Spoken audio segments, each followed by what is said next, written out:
Really, this is an outstanding gathering on an extremely important topic, so I will keep my remarks extremely brief.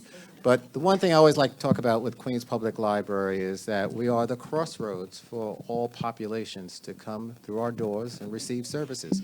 I was just sharing a story this morning on how we had like four things converging as soon as we opened our door. We had asylum seekers coming here to get their IDs. We had children coming from school to have children's story time. We had people coming here to get ESOL classes, and then we had another group of individuals coming here for high school equivalency classes as well. And that's not counting our regular library services for computer services and books and sitting down and really just being the true equal opportunity for all people. As we like to say, we speak your language, and we're here to do that.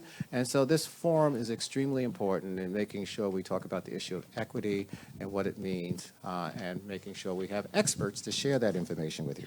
So while Nicole Hunt will introduce the panelists, with Nicole's permission, I'd just like to do one little thing off script, because in addition to our panelists, God bless you, one of the panelists is someone who I just have to single out, so I won't get in trouble, but more importantly, it's just a person who I've known for a number of years. She represents us in Washington, D.C.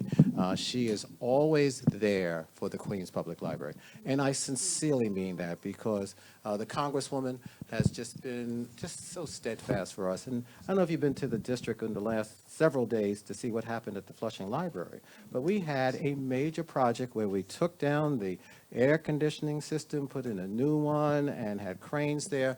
And the Flushing Library is the biggest, probably, public library in the country, where we average roughly 5,000 people a day who come through our doors.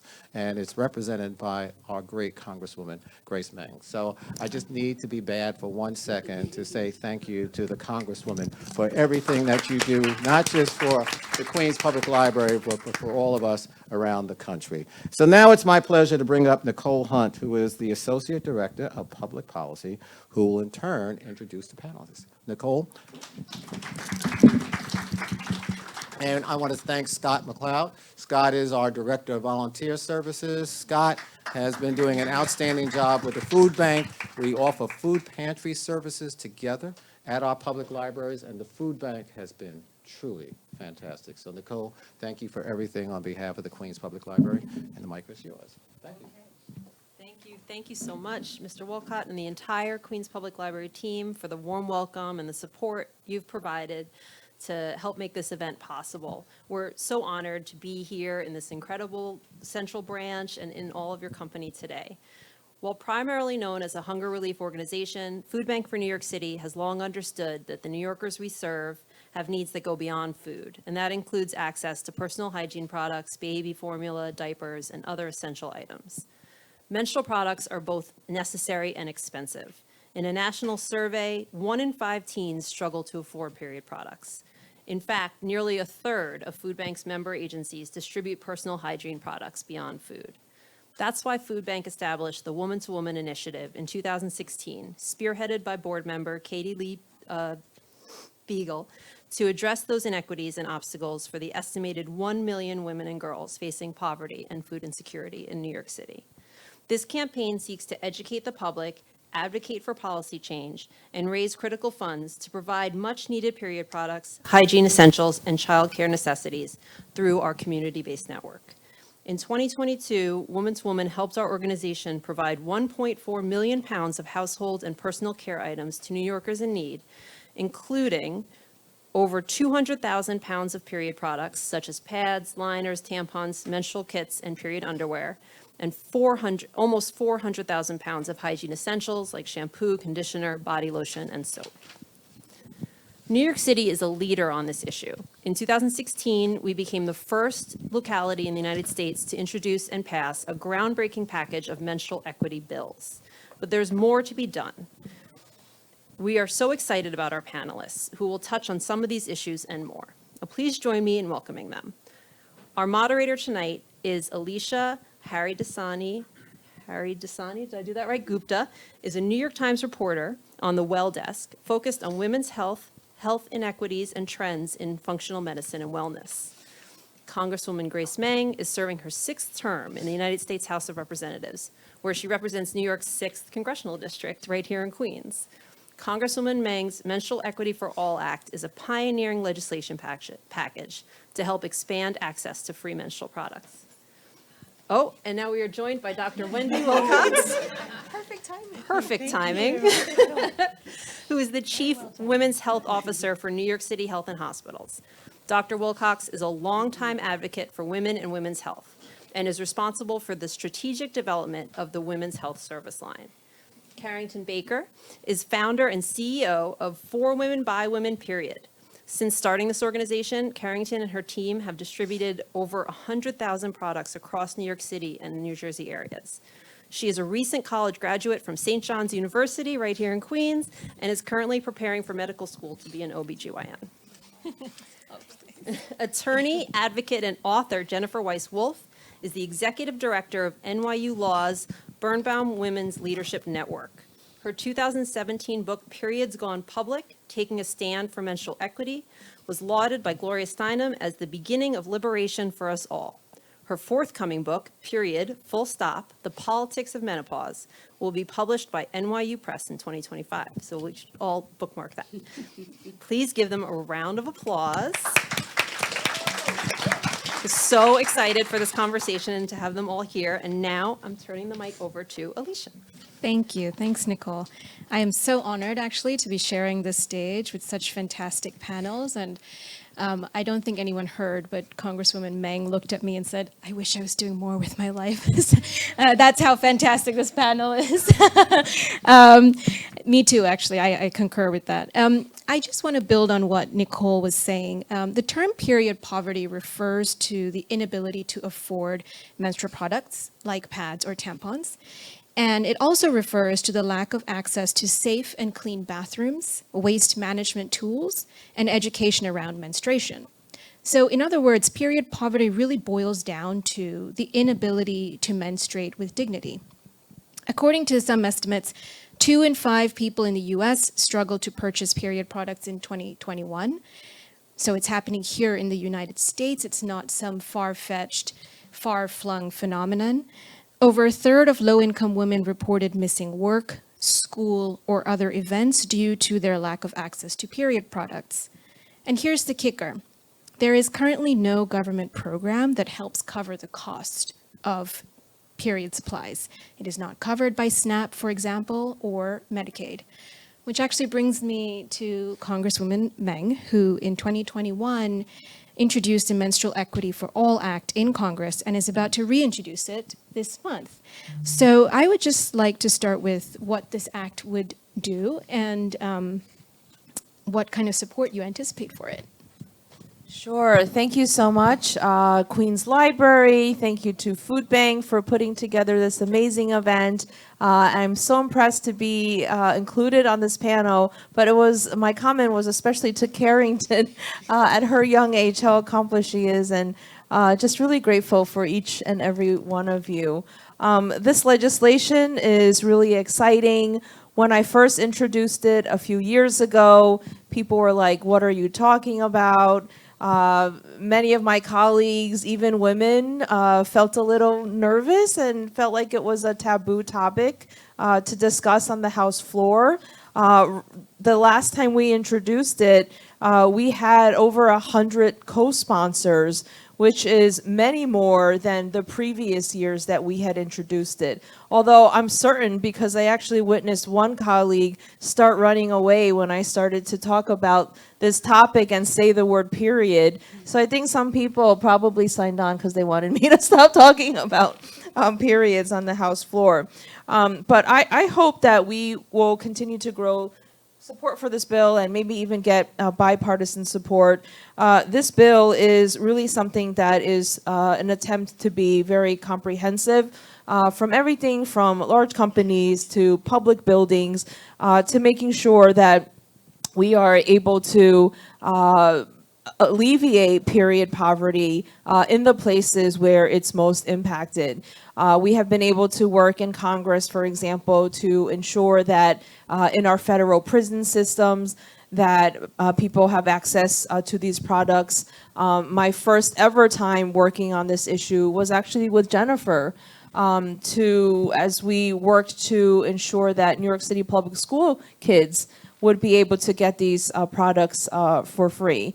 And so it's very exciting. And I actually first learned about period poverty from a 7th grade girl who wrote a letter to me. I never thought about this issue before. And I want to thank advocates like this young 7th grader who first brought it to my attention. So basically, we're trying to pass this federal piece of legislation to make these products available to more people.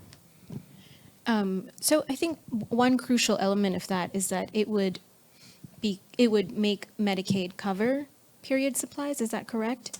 Yes. Why is period supplies currently not covered or seen as an essential health product right now? A lot of times people who need these products the most, and this is something that honestly, when I first thought about this issue, I thought it was something that, okay, maybe women and girls in underdeveloped countries, that this was something that impacted them. But I realized as I learned more about this issue that there are people right here in America, right here in our own city, who are not able to access it. We have girls, for example, skipping school every month for like a week when they get their period. So oftentimes it's the people who need it the most who are not able to access these products. We actually were, so yes, we want it included in Medicaid. We were able to work on a bipartisan basis about 2 years ago to get it included in products that if you have a health or flexible savings account, you can now buy these products, pre-tax dollars. And so that's one change that we've been able to make through government. So what is the reason that it's not sort of seen as an essential item? Well, periods are a very taboo topic, right? And even when we're talking about, for example, the health and flexible savings accounts, those are for medical necessities, right? And items that are luxury items or items of privilege are not included. But I don't have to tell anyone, especially in this room, that getting your period, something that over 50% of our population experience, is not something that we can control. Pads and tampons are not a luxury. This is something that we need. And so it's just sort of changing the public perception and education that this is something just like toilet paper, just like soap that is provided free of charge in most public bathrooms. This is something that we just have to change the mentality in this country. Yeah, that actually brings me to Jennifer. You coined the term menstrual equity. Can you expand what that means and how you came to coin it? Sure, and is this on? Can folks hear me? Really so good to be in all of your company tonight. And it's funny, this like coinage of a phrase, because it was never intended to be a phrase or something that a movement would rally around. And it was interesting to hear you sort of break down all of the aspects of period poverty, which is another very popularly used phrase. But when I started doing this work, which is going back almost 10 years now, I guess it was in 2015, and I was really thinking about what it would take to create a public policy agenda and momentum around that particular avenue for change. And remember, there can be lots of ways we can make change when it comes to menstruation and destigmatizing menstruation and ensuring that people's needs are met. And that's kind of the beautiful thing about this panel here, is that we're all doing it through different avenues. But I was a policy wonk, and that was what I wanted to do, was figure out what the policy avenue could be.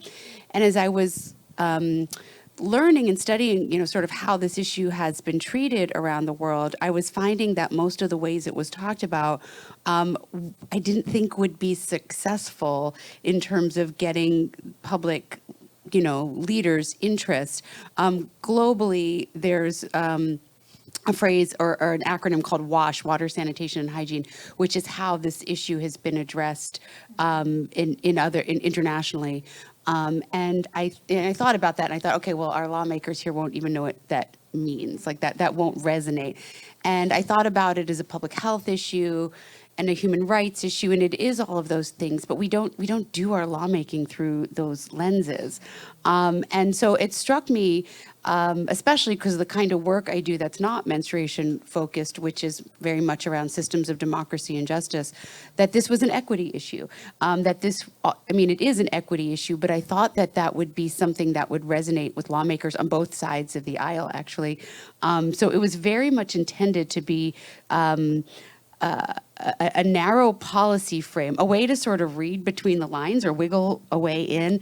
And I thought that if we talked about equitable participation in one's education, equitable participation in the economy, equitable participation in civic life and democracy, that was something that would resonate with lawmakers who were Republican, lawmakers who were Democratic. And in state legislatures, I have to say that's been true. That's really actually been the outcome.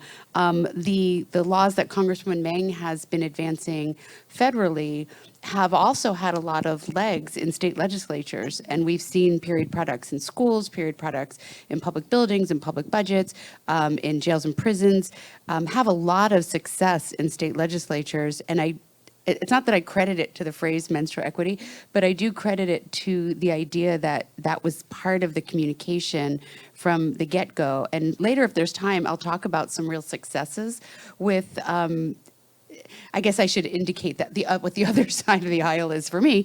So my successes in working with Republican legislators are real, and it's not just been around period-related laws, but it's enabled them when they've engaged in it to see more broadly how equity issues play out, whether it's about equal pay, whether it's about other, aspects of our lives. They've had sort of an eye-opening. I'll say one other thing, which is that we're in a very different political climate right now, and even the phrase menstrual equity has fallen prey to the culture wars going on in state legislatures. And in just last week or a couple of weeks ago, a state legislature in Idaho rejected a free period products bill, and Republican lawmakers, women Republican lawmakers, in part of their killing of the bill was indicating that phrases like menstrual equity and period poverty were too woke, it bringing in a nanny state and things that we really haven't heard in this work. So it's very, very concerning, and something we can talk about too. Right. Actually, I was going to say, aside from legislation, what Congresswoman Meng touched on and what I would like you to expand on is the perception of what menstrual equity is and the other kind of roadblocks to getting there. Well, the perception has been very positive. I would say that even with the folks who might run away from you on the House floor, and I'm sorry to hear they don't know what they're missing. I was probably, I would say, a little surprised, not stunned, and gratified that this agenda took off as it did. I remember the first piece that I wrote was in a large newspaper in the New York Times, and I was bracing myself for the nasty comments after I wrote it, and they never came. People were really glad to have this illumination, and like all of us said, oh my gosh, it's not something I'd ever thought about before. And that's really been the reception. I remember at one of the sort of heyday moments for this work too, maybe like 2017 or 2018, one of the comedy shows, it was like Trevor Noah or something, called, and they were looking for a guest who would come on as an anti-voice, as an opposition voice, and they couldn't find one. And I was like, that's the best news I've heard all day. I don't have one for you either. So it's actually been very well embraced. It's been bipartisan in the states, and that's everything from eliminating sales tax on menstrual products to ensuring that public budgets are used for them in schools and jails and prisons, in shelters, in public buildings. And that's like, that's what the agenda has looked like as a policy agenda for menstrual equity. Is that what menstrual equity is? Not really. It's a much broader idea that menstruation and the things we don't talk about and the things that cause implicit or explicit bias have to be shaken out to ensure an equitable society. So I think I have a much grander vision for menstrual equity than just products or just sales tax. They're all pieces of a puzzle.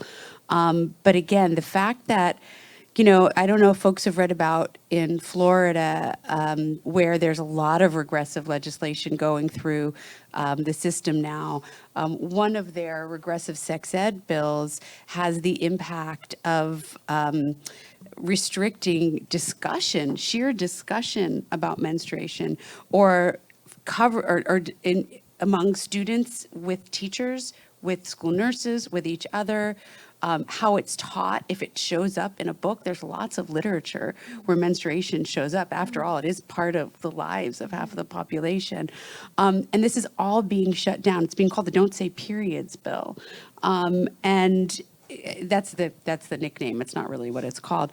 Again, it's all part of this, I think, new growing drumbeat when it comes to key issues around health and education and inclusivity, that it's all part of some evil agenda on the left. And it's really concerning. It was really concerning to me to see free period products bills getting folded into that and shut down on that account.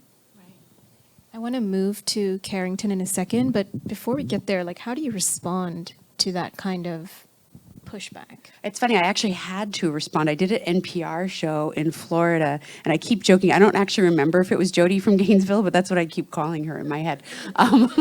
Jody from Gainesville called and said, "Why am I so obsessed with trying to sexualize children?" That was the response to wanting to ensure that period education and period products were available for students to learn. I really do just turn back to these core pillars of this. This is about participation. This is about equity. This is about ensuring that we all have the same opportunities. And if somebody doubts that, it doesn't take too much research to read, what is really happening. And again, happening here at home, happening in Florida, happening in New York City, not happening across the globe, as if that's okay. But really, it is a domestic concern. It is a domestic issue. And I usually will also respond that if people have an issue with talking about menstruation, that they're the problem. Simple as that. Yeah.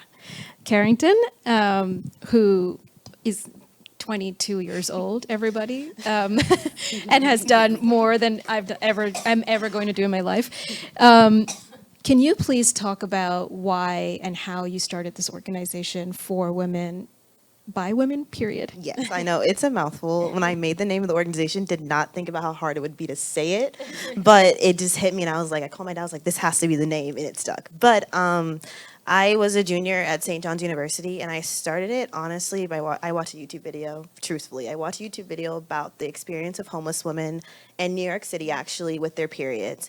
And I was watching it, and I was just I had so many emotions. I was angry, I was disgusted, I was like, how is this happening? Then I realized even myself, even when I've donated to different organizations and stuff, I never thought about period products. Even though I've menstruated now for 10 years or whatever, never thought about actually giving menstrual products. And that kind of was something I was like, you know what? Maybe I can do something about this and actually be proactive and change it within my community. Did not think on what scale that would have been. And it kind of just went from there. It was just I I did so much research. I was like, how do I even get started on this? Where do we get products from? How do we do this? What does it also mean to give people period products? Because you see there is amazing laws that have been passed that are providing products to those who are in need. But the thing that's kind of sad is that there's not enough almost. You get probably 3 pads or something, when 3 pads can be someone's 3 hours or whatever. So it's just the next thing we thought about was, okay, how are we going to get enough products to these people that are in need? And from there, I started talking to my friends who are just as amazing as I am, I honestly think, because they were literally so excited, and also their perception of it was yeah, let's do it. Let's do this. Let's figure out how we're going to do this. Also, it's fun for us young people to think about it in a different, I guess, lens, pretty much, because there is amazing organizations that exist, but I didn't really see any organizations that I guess were the Gen Z crowd. And that kind of pushed me to like make it my own and do something different. I think a large part of your work involves erasing the stigma around periods. And, what are some of the biggest misconceptions you come across? There's been, honestly, ones I expected and some I did not expect. I'm not from up in New York, so everywhere where I'm from is the South. The overall conversation around periods is don't talk about it. You really didn't really get any sexual education back then, and even I found with the girls that are in the organization, we all had a similar experience with what our periods were, and it was don't talk about it, you're gonna bleed, don't tell anyone, but keep it to yourself. And then from there, we all start to fall into those stigmas as well because society kind of pushed us to do it. I know we talked about it earlier, like hiding your tampon in your sleep to go to the bathroom, or I know I do it, still do, like opening a pad in the bathroom and like coughing so no one hears you opening it. Like that is just stuff I've seen that's just like the bare minimum. And then when you really get into it, different cultural backgrounds have different perceptions of periods. Some see it as an amazing thing and it's like you're a woman now, but others see it as don't tell anyone, you're unpure, you're now experiencing menstruation, you're a woman now, which means you can have sex, which is not what that means. I mean, like I was 11 when I first got my period, was not ready to have sex at that time, but a lot of people really think that, okay, you're a full-grown woman, figure it out from there, and you're kind of alone.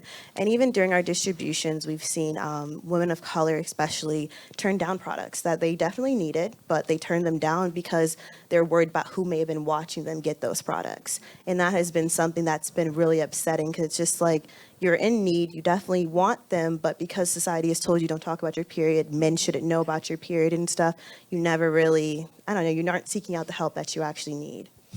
Yeah, so does it surprise you with what Jennifer said, about the reaction of it being seen as a woke thing?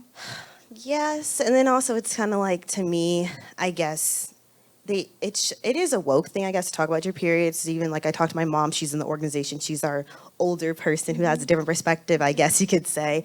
But she even said, like, I've never talked about my period this much ever. And it is, I guess, woke, but I feel like it's a positive woke, not a negative woke. It's like a good thing we should be talking about our periods because, like, no one would be here in this room at all if we didn't have periods. No one would exist, actually. And it's something that we should all be able to openly express and talk about and just understand that this is what women are going through, and it is not an easy thing for some people. Some have the best periods, some have the absolute worst periods, and that's something else we should really get into, I feel like. I think that brings me nicely to Dr. Wilcox. How are you? Good. Not How so are you? flustered. It's been an Made it in adventure. time. Yes, yes. Can you hear me? Is this on? Okay, good. Thanks. Give us a sense of the landscape here in New York. What do you think are the biggest challenges when it comes to menstrual equity here? Sure. Well, first I'm going to take a deep breath and say thank you for inviting me. I appreciate the Queens Public Library and Food Bank of New York City for having me on this amazing panel. Being an OBGYN, I guess I'm probably the one person who people really do talk to about their periods. So I hear it a lot during my day, but you're right. It's usually in the setting of one-to-one, right, and not in public. This is a really important issue, and I'm so glad you invited me to be on this panel so that now I'm going to start talking about it and start getting it through the medical community. You know, we talk about all sorts of insecurities, food insecurity, lack of insurance, et cetera, et cetera. I don't really think that we talk about menstrual equity at all. And while people talk about problems that they have with menstruation and we help people deal with their menstruation, we don't, I think, ever go the extra step and ask about products. And it really started me thinking, I'll get to the landscape in 1 second.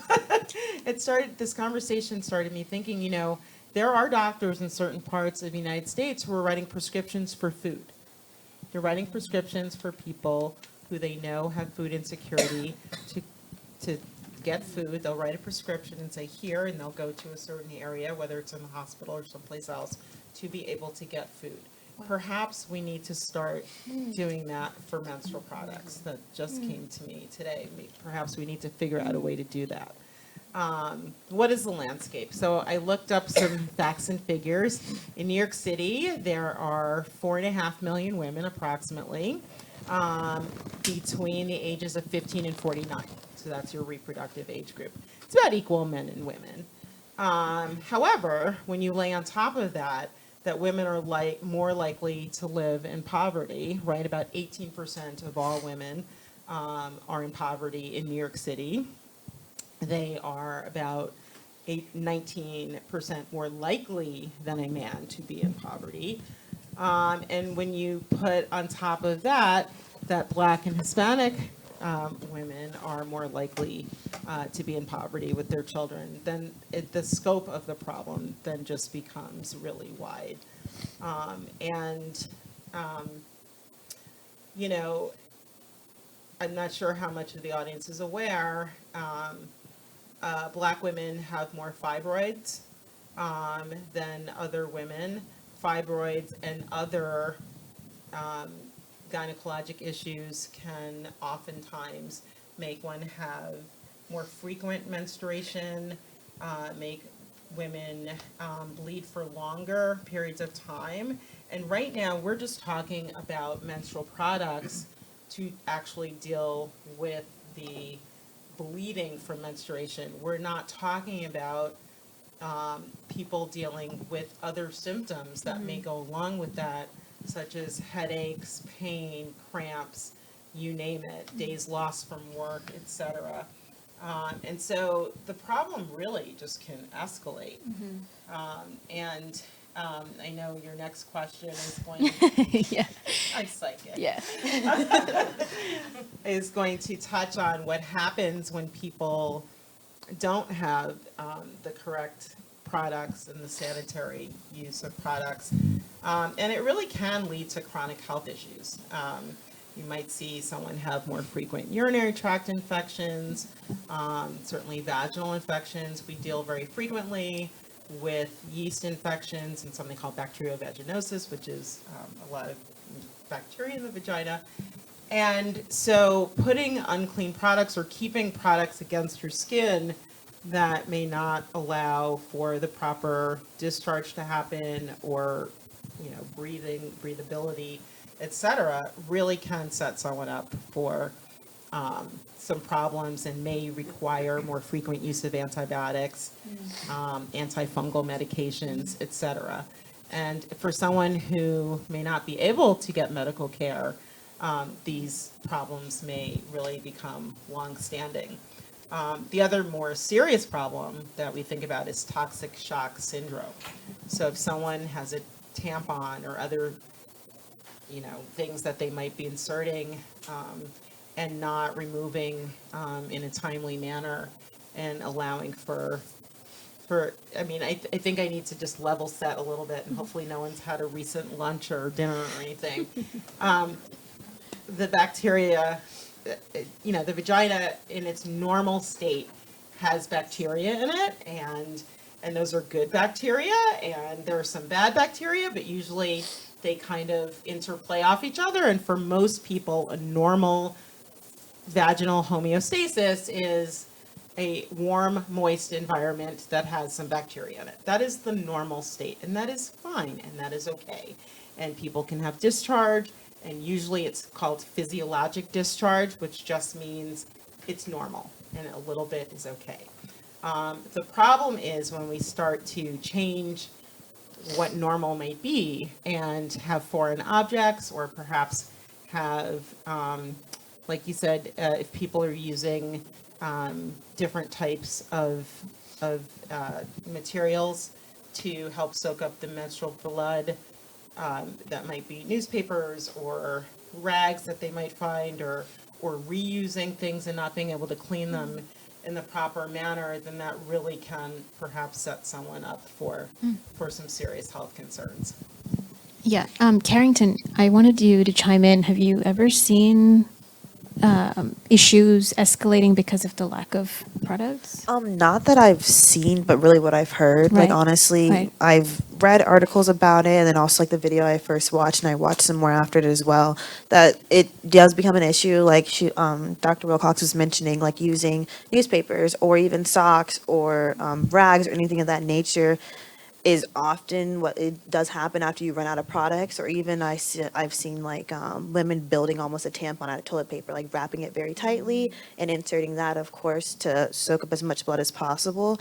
So it is definitely happening, and it's something that probably should be figured out because it's not the safest probably method of collection for period blood. Yeah. I found Dr. Wilcox's proposal to prescribe period products so fascinating.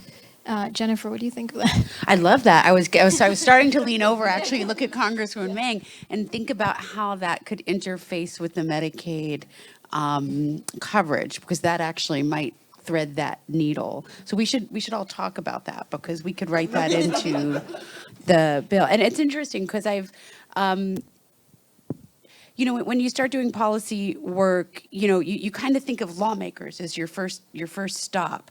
But it was actually, I think about when we originated the New York City laws that you referenced with the then council member, Jalissa Freres Copeland.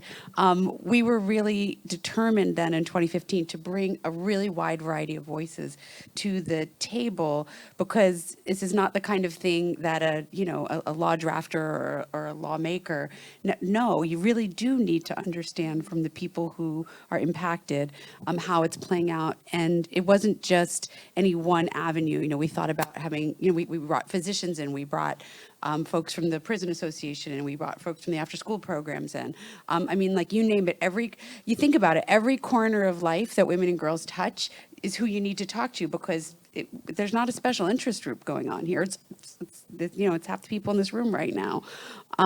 So anyway, all of which is to say that some of the most extraordinary policy ideas have come from having a talk in a synagogue, or talking, or especially talking with physicians.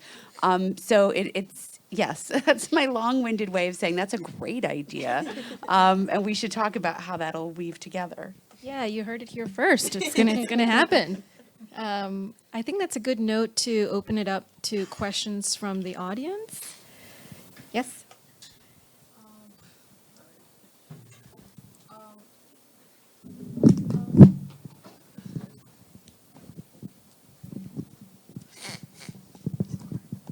Hi, I'm Orlandi. I'm a journalist. I'm from Caribbean Life in Politic, New York, so I will be covering this event. But I do have a question for Dr. Wendy. I was just wondering, sorry. Oh, it's not on? I think it's on. Oh, you can hear me? Okay. So I was just wondering if you could elaborate more on the fibroid issues. That's the statistic. Sure. With African American or Black women, because you mentioned that they're more likely to diagnose of that. Fibroids are more commonly found in women of African descent. We Okay. still do not know. So just to explain what fibroids are benign growths that originate in the uterus. They can originate in different locations. So if it's, there's some that come in the lining that might cause more bleeding, and there's some that are kind of on the outside of the uterus that may not bother people.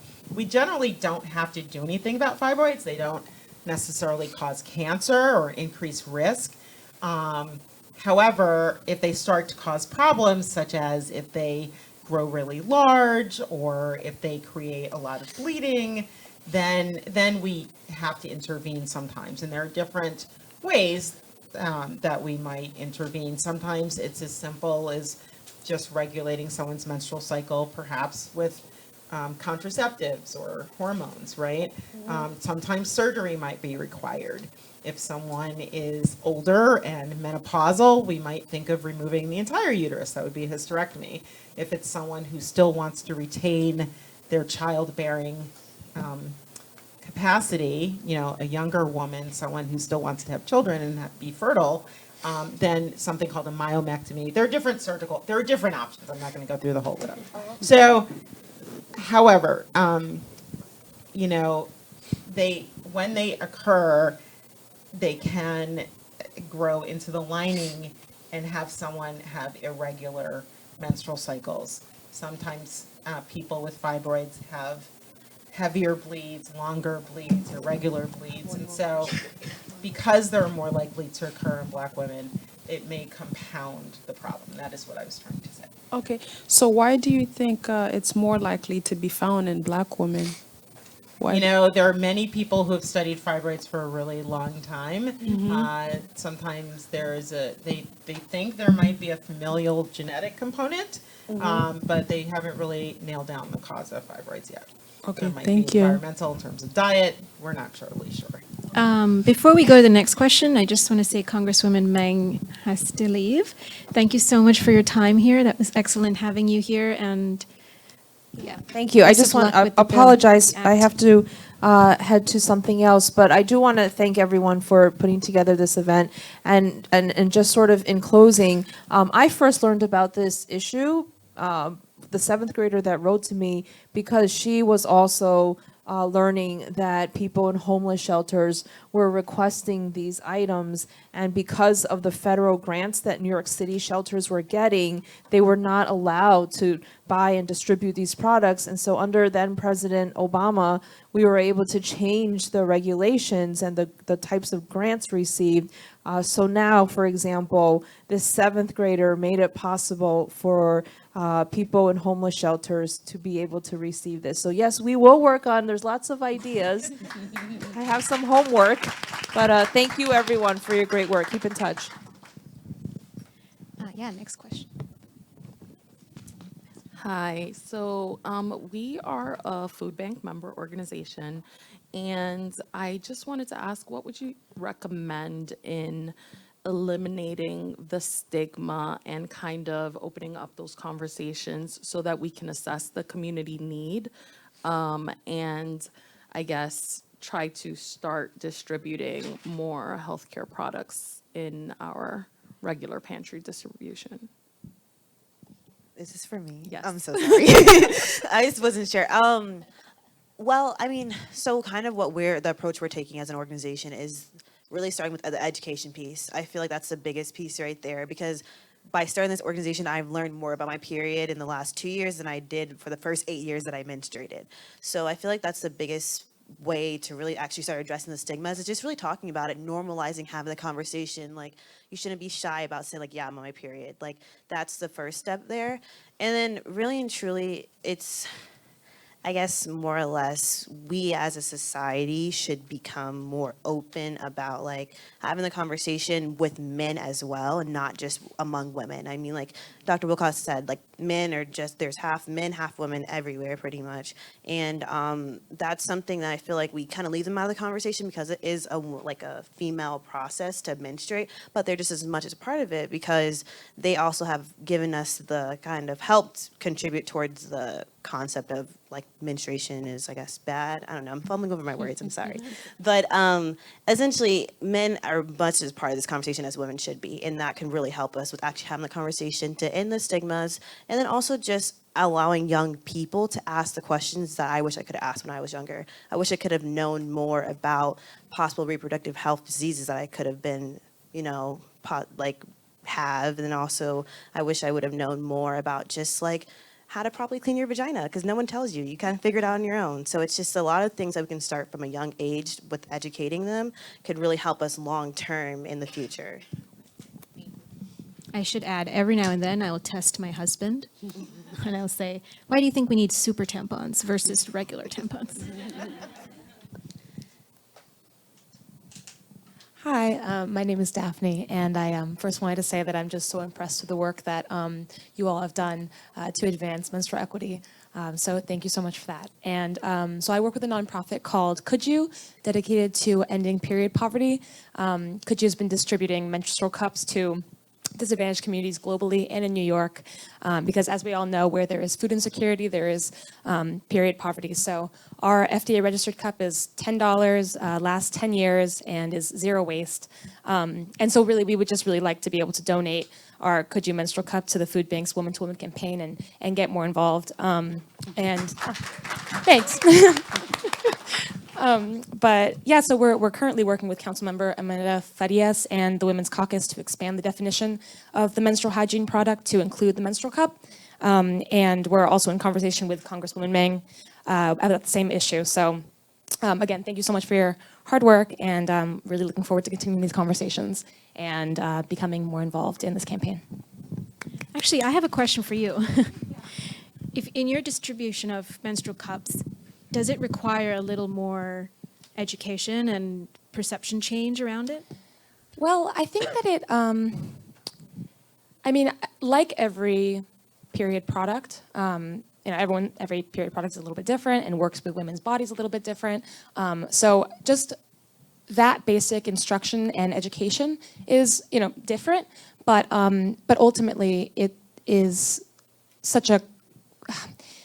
it's just such a sustainable product, and is more accessible than some other period products due to its price and how long it lasts.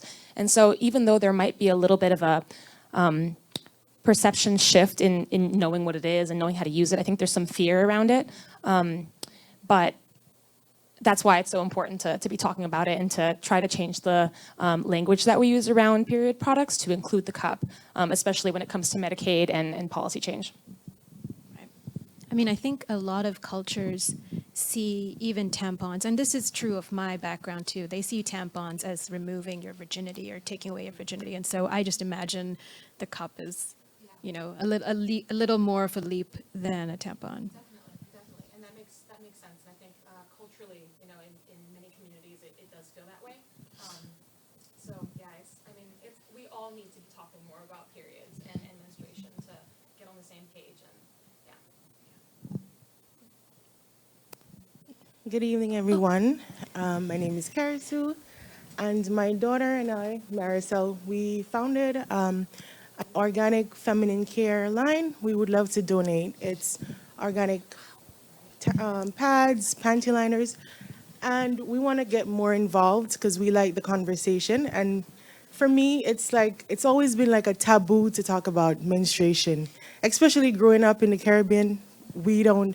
Parents don't really discuss those kind of things. So for me, especially also too, being a victim of fibroids and doing my research like 3 years ago, I didn't even know what period poverty was. And it was so enlightening to really be able to be a part of something that can empower women and kids all over the world. And I feel like even somebody mentioned earlier about men being involved. My daughter and I came up with a journal to explain what period is, what the menstruation is to dads, because we have to understand too that sometimes there are homes where it's single dads, and they need to be able to have this conversation. And if they're afraid to have this conversation, we've came up with a tool that makes it easier for them to just be like, okay, I may not totally understand, but here's a guide that can really teach you what you need to know.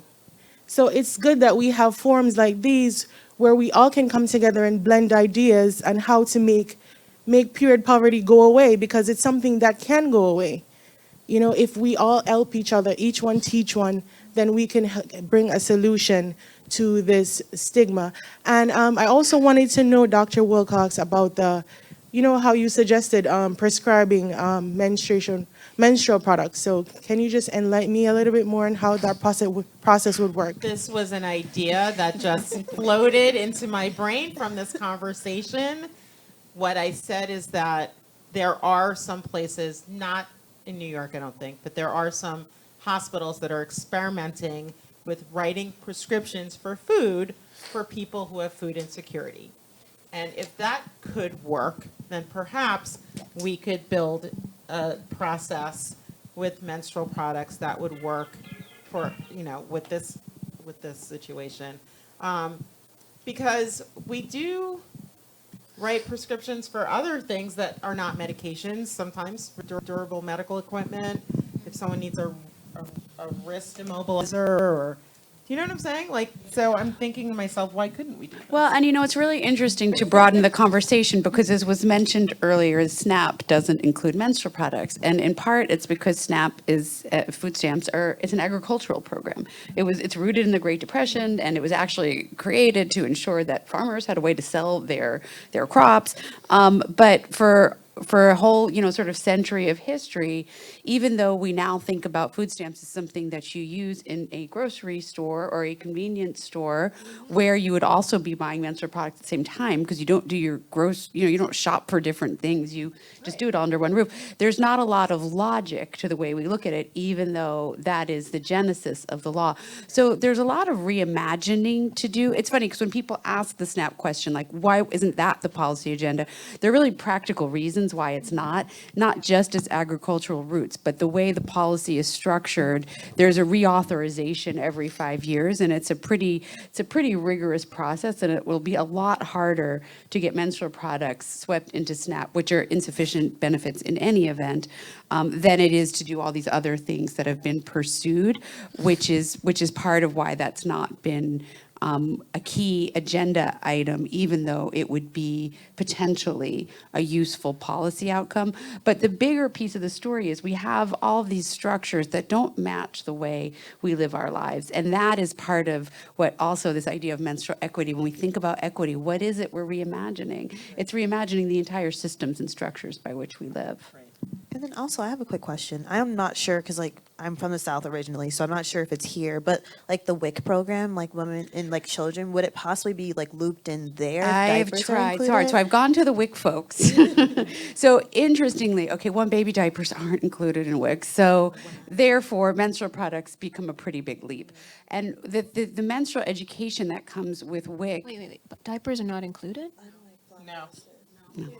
It's just like food. It's nutrition. It's a nutrition program for, you could probably speak more fluently to the parameters of WIC, but I'll go back to the menstrual piece after you do. Infants and Children Nutrition Program is what WIC is. And my concern, I mean, you can talk about it, but my concern with WIC is that it really only covers you for a certain period of time. And this is a problem that theoretically could persist from the time someone is 12 until 55, right? And so to just sandwich this in just a tiny little program that serves women in the postpartum period and children up to, I'm not sure what age, probably 5. age 5, thank you, is not really going to address the problem wholeheartedly, I don't think. On the other hand, though, it actually posed an opportunity to talk about not just menstruation, but bleeding over the course of one's life. And I think we have a tendency to sort of get stuck thinking about schools and thinking about certain avenues for menstrual product distribution. And it's a really important discussion to have more broadly just about what our bodies do. And the idea that there is excessive or extreme bleeding after childbirth, it's not novel to WIC employees, but it's novel to legislators who are at the helm of these programs, who don't know anything about our bodies and wouldn't know that a person needs, 6 weeks perhaps worth of mattress-sized pads to wear after childbirth, which again is part of the education I think we all want to be behind. True, but I would say, yeah, I am agreeing with you, and I agree with you, and trust me. Someone is just starting to menstruate, that's a period of great irregularity in the period, right? So your body figures out what it's doing and gets it straight. That could be over certain years. And then in the perimenopausal age range. Back to those Perimenopausal mattress women, pads. Yes, is a really, you have women in their 40s and 50s who are losing a great deal of time potentially from work and just bleeding out volumes of blood. It could be quite frightening. There was a woman who was fired from her job for excessive bleeding during perimenopause on her chair on account of destroying office equipment by staining the chair. So there's a legal and policy agenda that needs to be pursued across all fronts. I mean, Yes. I published a piece on Friday that it was about a Mayo Clinic study that women lose $1.8 billion a year of lost hours and days because of menopause. Because Is of that the your transition. piece? Yeah. Oh, we need to talk. The transition to menopause. And, it was an 800-word piece, but there are 600 more comments in there of women being like, yep, I couldn't even get back from the office to home to change my pants. And, it's unexpected. I don't know how to deal with it. It's a real problem. Yeah. And also, like, I will say, when it comes to menopause, like, obviously I'm not there yet, and I even like just started talking to my mom about it, and I was just not even understanding what she was going through when she was going through menopause, because she was like, sorry mom, I know you're watching, sorry to share your business, but she said she was like going through, I think, like a super tampon and a super pad like in 2 or 3 hours. I'm like, that's crazy. Like, how do you get through your day at that point when you're going through that? And that's also something that none of us know about. You don't know about menopause till you get to menopause, it seems like. And even then, the experience seems to be so different when I talk to other women who are going through it. I mean, I've had patients who, friends, colleagues, self, who have gone through, wearing tampons and multiple tampons and pads just to get through a day of work. Just to get through a half hour. Okay, Exactly. raising my hand here. Hence, period, full stop, The Politics of Menopause is the next book that's coming out. Okay. Yep. Hi, my name is Faith Anderson. I'm currently a freshman at Medgar Evers College. I would like to speak to you about the book and also the menopause thing privately, but also when I had my first period, I was in middle school, so I didn't know anything about it. But when throughout the years, I realized that periods are so bad to the point that you can't get up. For me, I can barely get up or survive throughout the day in school because how painful it is. Sometimes to the point I even throw up or might pass out. So my question is, why does I would say the workplace can I know they can't emphasize because they're not women themselves, but at the same time, how can we work under these conditions? Because I can barely walk. I can barely move when I'm on my period, this and that, and yet they deduct my pay due to the fact I have to run home, come back, and change because I messed up some chair and I'm getting fired for it. That doesn't make any sense. I just want to point that out there. It doesn't. And honestly, like, I feel like the United States is so behind in so many different ways. I think a few countries are possibly looking into giving you like sick days almost for your period, which I think is very valid. Like, yeah, Spain. yes, exactly. And it's just like that's honestly, it's like being sick for some people. It is. It's like you're in a lot of pain, and then you also have to pretend you're not in pain. Like I've been at work before, like doubled over, like trying to catch my breath, and then like a man comes up, starts to talk to me, and I'm like, yeah, what's up? Like you just turn it on almost. And it was like, we shouldn't have to do that, I feel like. But unfortunately, the people who are most of the time in charge are men, so they don't understand what we're going through. And because no one's talking about it, they will never understand, which is why we have to start talking about it more, and hopefully it can change in the future.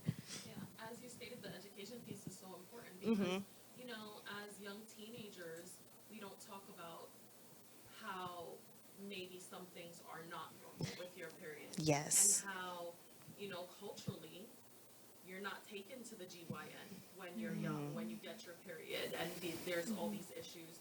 And then, the whole endometriosis and how it's diagnosed, and you can have these severe cysts and fibroids that are affecting you, and you don't find out till years later when you're having, more pelvic issues.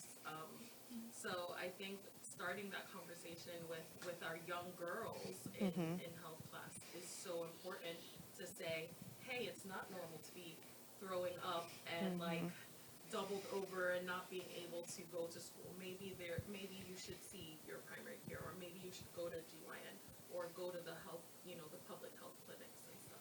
Exactly. And it's also like a lot of what we've been doing is struggling in silence pretty much. We're all going through the same things, kind of, for the most part, but it's just been, we've kept it to ourselves, unfortunately. And now it's hopefully going forward, we'll start kind of struggling together in a way, which is not the best, but at least we're in this together and we can start talking about experiences that are not normal and also experiences that may just be like, gosh, like that, yeah, this sucks, like period poops, for instance. I know no one wants to talk about it, but they exist pretty much, and they are not the best. So it's definitely going forward. Hopefully the education and then normalizing the conversation can help us a lot.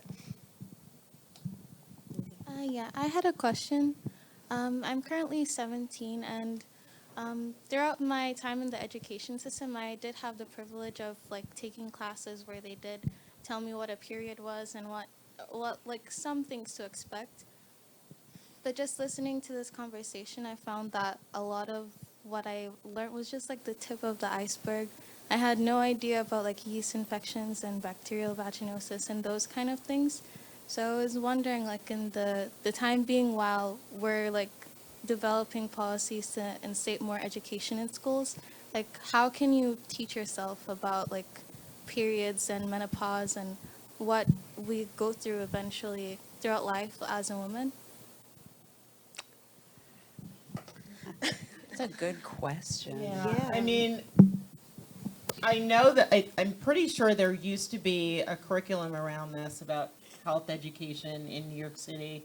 I think New York City Department of Health had that. However, you know, my knowledge is from about a decade ago. So whether or not that's the Department of Education or somebody, but I would think that there would be curricula around that.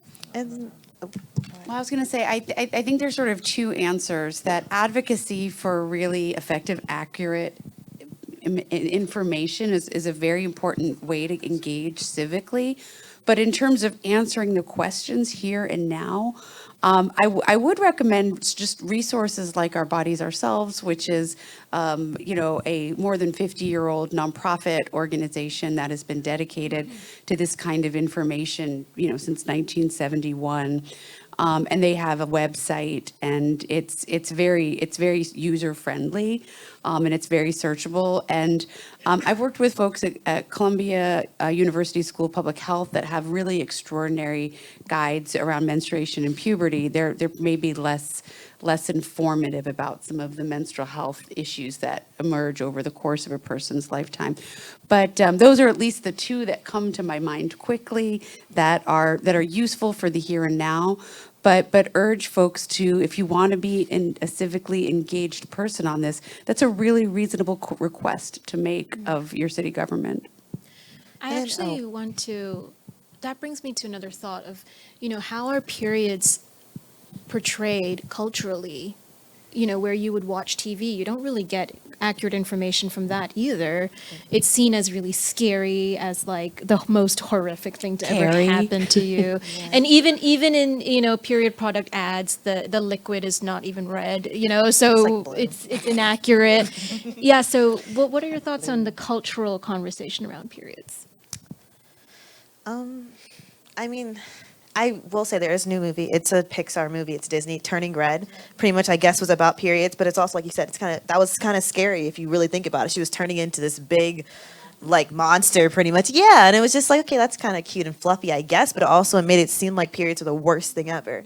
And you rarely see it on TV. I think it's getting better, but also it's like when you do see it on TV, it's because someone bled through their pants and they're like, people are laughing at them or something like that. So it's kind of like, it's a negative expression of it, I feel like, and they do need to change it. But I mean, other than that, I don't really because like for me, talking about my period was very normal at home. So I really didn't encounter having to be quiet and stuff. But within my team, like we've had conversations and we've all like hearing each other's stories has been something that's been like, wow, I didn't even know you were going through this. And also I didn't even know you're like, because of your cultural background, you're going through this as well, because you're not the only one. And I feel like that's kind of where we kind of started doing this thing where we actually just kind of chat with each other. Like really just sharing experiences really helps and educates each other. It's not your like textbook education, but it's still like hearing the experiences firsthand is very helpful. And also, like, oh, maybe I'm experiencing this because I have the same symptoms. Now I should go to the doctor and figure this out now. So there's a lot of different ways, I guess, you could have the conversation and make it comfortable for people to actually talk about different things. Overall, I think culture is extremely important. Media is important. Your role as a reporter. And I found actually that the media, in terms of at least the policy piece of it, has reported on it in such robust and respectful ways over the course of this, now coming up on a decade, that really, really helped to normalize the conversation. But it's not just the media, journalism that we consume. It's the TV shows we watch. It's the books that we read. It's what's happening on social media. And we all have a stake in that. We can all applaud and give positive feedback when we see TV shows that do it right or celebrities that do it right. And when Tiger Woods hands somebody a tampon to imply that they were a less than stellar golf player, we can all call him out and say that that's, what we think of that. So we all have voices to raise here, but there's nothing that we do politically or socially that the popular culture shouldn't and isn't part of. It's a mirror, and it's also an opportunity to reflect what we really want to see. Do you have a favorite cultural reference? Well, you ask that at a very special week, because I do have a favorite cultural reference that I'm still sort of walking on air about. So I'm not 22. I have a 22-year-old daughter. I'm 55. I was born in 1967, and the first book that I read about periods was Are You There, God? It's Me, Margaret. So yeah, it's kind of a pretty big week for Judy Blume fans. I actually threw a Judy Blume party on Friday night. It was called Menopause Needs Our Margaret. And we had a panel of menopause experts, and we also had the directors of the documentary film that's now out about her life called Judy Blume Forever. So they were participated in it, and we actually linked everything from book banning to pop culture to menopause to politics to democracy in this conversation. Those are pretty much all my favorite things on this planet.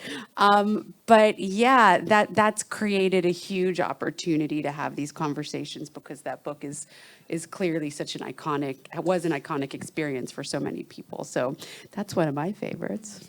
Sorry to interrupt. We have time for one more question. Hi, so I just want to say thank you. This is an amazing panel. And also, I guess a double thank you. My name is Ariella. I work with the Queensborough president. We just launched our first ever period product drive using data from Food Bank. So thank you so much for your leadership there. And so my question is two-tiered. Is there data that we can refer to on what happens and how many people use those unhygienic products because they have to, and the impact of that, people who are using things like socks or newspapers?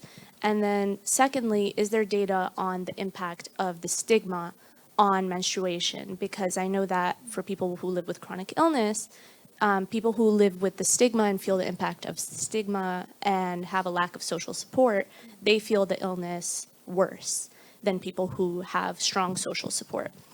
So is there any data we can rely on, especially those of us who have the ability to maybe, further the conversation or provide the public service here? Is there anything that we can kind of refer to? Thank you. I'm glad to jump in with it's a typical lawyer answer. That's not an answer. There's limited data, because this wasn't a problem that reached the public eye in this country until really, the past decade or so. So there's some catching up to do. There is some data out there, and I'm happy to sort of share resources after from George Mason University, from Washington University in St. Louis.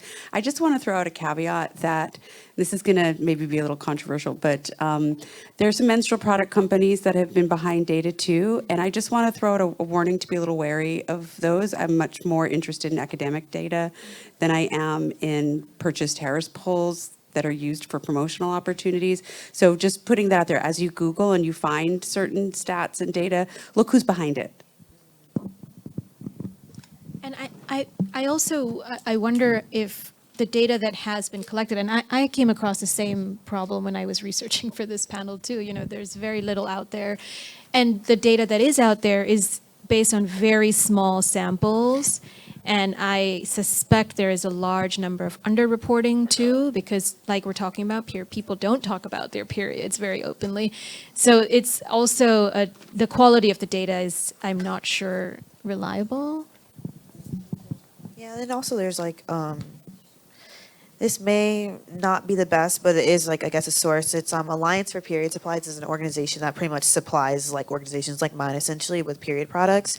And they really report more on who is experiencing period poverty and based on state as well, which is kind of cool. I looked into it. I haven't looked into who made the research yet though, so I do need to actually see about that part.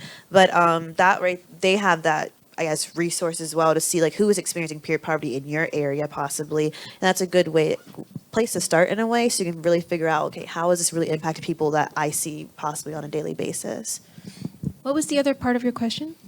I wanted to say that we actually used Alliance for Period products to realize that there was no program in Queens to supply products, so that's why we did our initiative in March and we're really interested in doing it. And then the other part of the question was the data on hygiene, like the issues around using hygienic products, because I think that would add urgency to the situation. Is there anything we can rely on besides testimony from psychologists and more directly? I don't think so. I don't think so either. Yeah, unfortunately. Maybe someone can do it. Okay. I think that's a good note to end on. They are shutting down the library, so we all have to get out of here. Thank you so much for being here, and thank you, panelists, for this fantastic conversation.